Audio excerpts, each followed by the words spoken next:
अधुना वयं चतुर्थपाठस्य सुभाषितं पठामः। सुभाषितमस्ति यः प्रीणयेत् सुचरितैः पितरं स पुत्रो।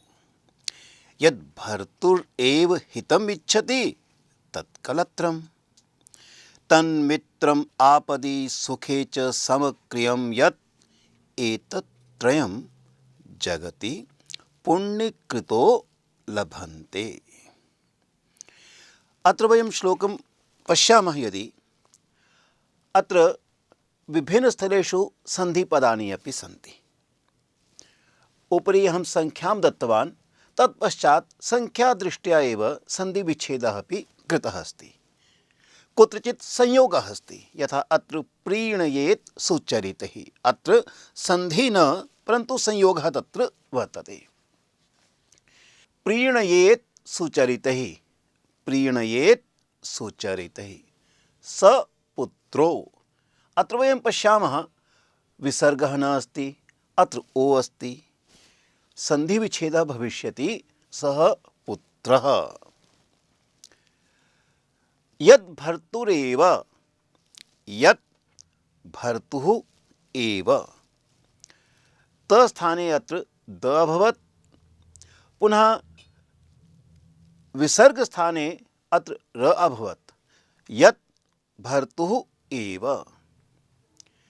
पुनः वयं पश्यामः हितम् इच्छति, हितम् इच्छति, तन्मित्रम् आपदि, तत् मित्रम् आपदि। अत्र वयं पश्यामः सन्धिविच्छेदः वर्तते, अत्र संयोगः अस्ति, अतएव अहम् अत्र संयोजकचिह्नं लिखितवान्।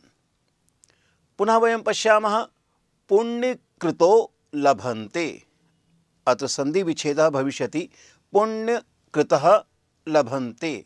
एतेषां मध्ये एतत्त्रयम्, एतत्त्रयम्। अनेन प्रकारेण अत्र श्लोके सन्धियुक्तानि पदानि सन्ति, तेषां वयम् अत्र विच्छेदं दृष्टवन्तः। अधुना पदच्छेदः सरलः भविष्यति। पदच्छेददृष्ट्या वयं पश्यामः कानि कानि पदानि सन्ति। यः प्रीणयेत् सुचरितैः पितरं सः पुत्रः यत् भर्तुः एव हितम् इच्छति तत् कलत्रं तत् मित्रम् आपदि सुखे च समक्रियं च एतत् त्रयं जगति पुण्यकृतः लभन्ते। अत्र भवन्तः पश्यन्ति प्रत्येकं पदस्य उपरि एका संख्या अपि लिखिता वर्तते। किमर्थं? वयं पूर्वमपि दृष्टवन्तः अन्वयदृष्ट्या। अहम् उक्तवान् पूर्वं, यदा वयम् अर्थं कर्तुम् इच्छामः तदा अन्वयः करणीयः भवति। अतएव सम्पूर्ण श्लोकस्य अन्वयः कः भविष्यति? संख्यानुगुणं पश्यन्तु।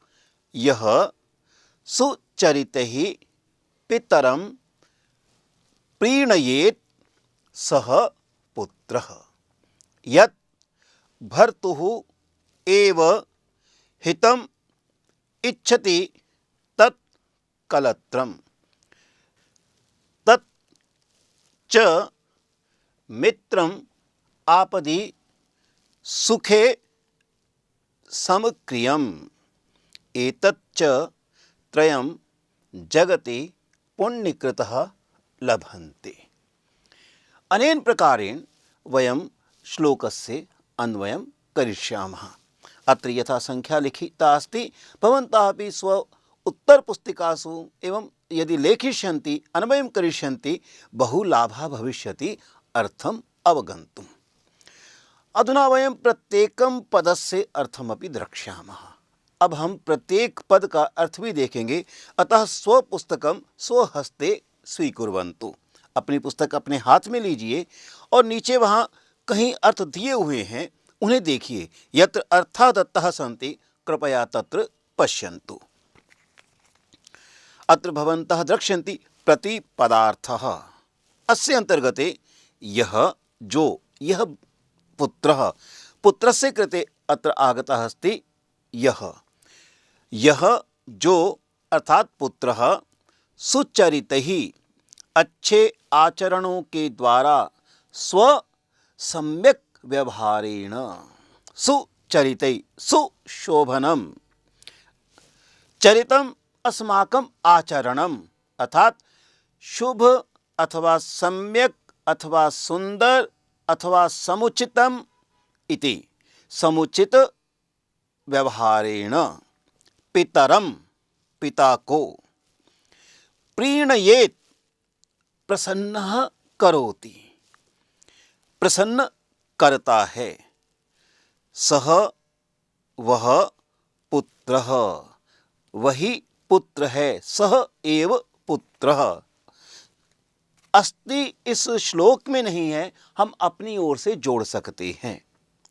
अत्र श्लोके अस्ति न दत्तम, परंतु यदि वयं योजयामः सह एव पुत्रः अस्ति, हम और भी शब्द जोड़ सकते हैं। अन्यः अपि शब्दः तत्र भविष्यति, सह एव वास्तविकः पुत्रः अस्ति, वही वास्तव में पुत्र है जो अपने आचरण से अपने पिता को प्रसन्न करता है। यदा पिता स्वपुत्रस्य व्यवहारं पश्यति, आचरणं पश्यति, प्रसन्नः भवति, तदा वयं कथयिष्यामः ओ एषः सम्यक् पुत्रः अस्ति। इष्ट एक शब्द का प्रयोग किया जाता है, इच्छा वाला, इच्छा युक्त, चाहा हुआ, तस्मिन् भावे इष्ट पुत्रा, वही इष्ट पुत्र है। एवमेव यत् भर्तुः एव हितम् इच्छति। अधुना पत्न्याः विषये अपि तत्र उक्तं वर्तते कि या नारी, या पत्नी, कलत्रम् इति पत्नी, या पत्नी अथवा यत् कलत्रं सदैव सर्वदा पत्युः हितम् इच्छति, भर्तुः हितम् इच्छति, वस्तुतः सा एव इष्टा पत्नी, वही चाही गई पत्नी है। सा एव पत्नी या भर्तुः पत्युः सदैव हितम् इच्छति, इदम् अपि तत्र कथितम्। पुनः मित्रं किं, वास्तविकं मित्रं किम्, उत्तरं तत्र वर्तते, तत् मित्रं, वही मित्र है। अत्र च अपि अस्ति और वही मित्र है, वार्ता अग्रे उक्ता अस्ति। तत् मित्रं, वही मित्र है। कौन? यत् मित्रम आपदि विपत्तौ, विपत्ति में, मुसीबत में, सुखे च, और सुख में। केवलम विपत्तौ न, केवलम सुखे न, विपत्तौ सुखे च समक्रियम। कह अभिप्राय, जिसका व्यवहार समान है, चाहे विपत्ति है चाहे सुख है, ऐसा नहीं। एवं न भवेत्, सुखम अस्ति स समीपे आगच्छति, दुखम भवति दूरे गच्छति। एतादृशं यदि अस्ति मित्रं न, तत् एव वास्तविकं मित्रं, यत् सुखे अपि अस्माभिः सह भवति, दुखे अपि अस्माभिः सह भवति, समान रूपेण व्यवहारं करोति, तस्य व्यवहारे भिन्न भिन्न प्रकारेण तत्र परिवर्तनम न दृश्यते। ये जो तीनों बातें हैं कि कौन सा पुत्र अच्छा है, कः पुत्रः सम्यक्, कौन सी पत्नी अच्छी है, का पत्नी सम्यक्, यही बात पति के लिए भी है। केवलम पत्न्याः कृते न, पत्युः कृते अपि अस्ति। जो सहायता करेगा, जो उसके हित चाहेगा, वह भाव भी यहाँ लेना चाहिए। और फिर मित्रम, कहते हैं ये तीनों बातें संसार में सबको सुलभ नहीं होती हैं, सब इन्हें प्राप्त नहीं कर पाते हैं। कुछ कुछ लोगों को ही इस प्रकार का सुख मिलता है। एतादृशः जनः सर्वेषां भाग्ये सदैव न भवन्ति, केचन एव जनाः भवन्ति येषां भाग्यं बहु उन्नतं तत्र वर्तते। तया दृष्ट्या कि एतत्त्रयं ये तीनों जगति संसारे इस संसार में पुण्यकृतः लभन्ते, यह अनेकानि पुण्यानि कृतवान् सः एव प्राप्नोति, सर्वेषां कृते एवं सुलभता न वर्तते।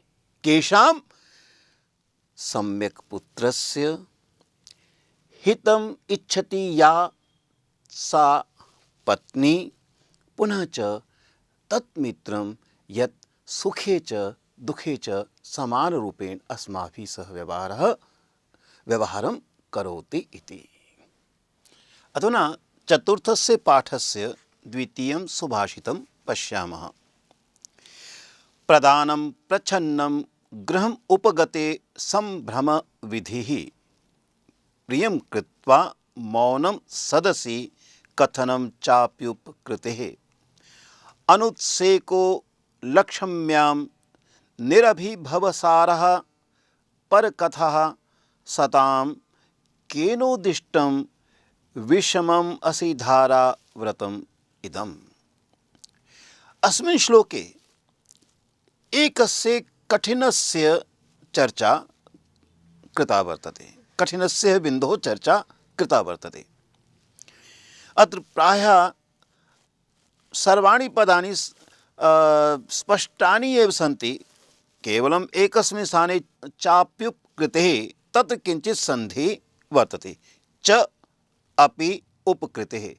भवन्तः यदि पश्यन्ति स्वपुस्तके सन्धि अंतर्गते च अपि उपकृतेः। एवमेव अनुत्सेको लक्ष्म्यां, तत्रपि अनुत्सेकः, तत् अनुत्सेको अस्ति, ओ यत् दृश्यते तत्र विसर्गः अस्ति। वयं पूर्वम् अपि दृष्टवन्तः लक्ष्म्याम् इति ल पश्चात् अस्ति, अतः विसर्गस्थाने ओ अभवत्। अनुत्सेकः लक्ष्म्याम् इति सन्धि विच्छेदः। एवमेव केनोदिष्टं, तत्रापि सन्धि वर्तते। भवन्तः पश्यन्तु, केन उद्दिष्टम्। अतः सन्धियुक्तानि त्रीणि पदानि तत्र सन्ति। च अपि उपकृतेः, अनुत्सेकः लक्ष्म्यां, केन उद्दिष्टम्। भवतः पुस्तके पदविभागः अपि लिखितः वर्तते। अत्रापि पदविभागः लिखितः अस्ति, वयं पश्यामः। प्रदानं प्रच्छन्नं गृहम् उपगते सम्भ्रमविधिः, प्रियं कृत्वा मौनं सदसि कथनं च अपि उपकृतेः, अनुत्सेकः लक्ष्म्यां निरभिभवसारः, परकथः सतां केन उद्दिष्टं, विषमम् असिधाराव्रतम् इदम्। अस्य श्लोकस्य अत्र अन्वयः अपि प्रदत्तः वर्तते। वयं तत्र पठिष्यामः, ततः एव वयं भावमपि अवगमिष्यामः। अन्वयस्य अधः प्रतिपदार्थः अपि दत्तः अस्ति, अतः तदपि वयं द्रक्ष्यामः। अत्र हिन्द्याम् अस्ति, अहं संस्कृतेनापि वदिष्यामि, तदा संस्कृतस्य अभ्यासः भविष्यति। अन्वयः इति कृपया पठन्तु।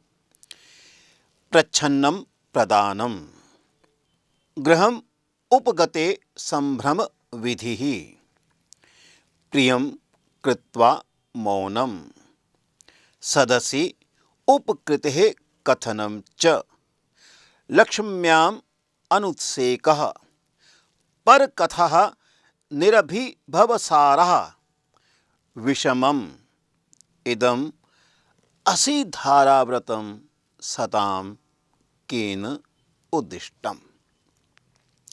प्रतिपदार्थं पश्यन्तु। प्रच्छन्नं गोपनीय, यस्य बहु अधिक वयं स्पष्टतया दर्शनं न कारयामः। गोपनीय, गुप्त, गोपनीय, गोपनीयम् इति संस्कृते। प्रदानं, दानं, यदा वयं किञ्चित् यच्छामः।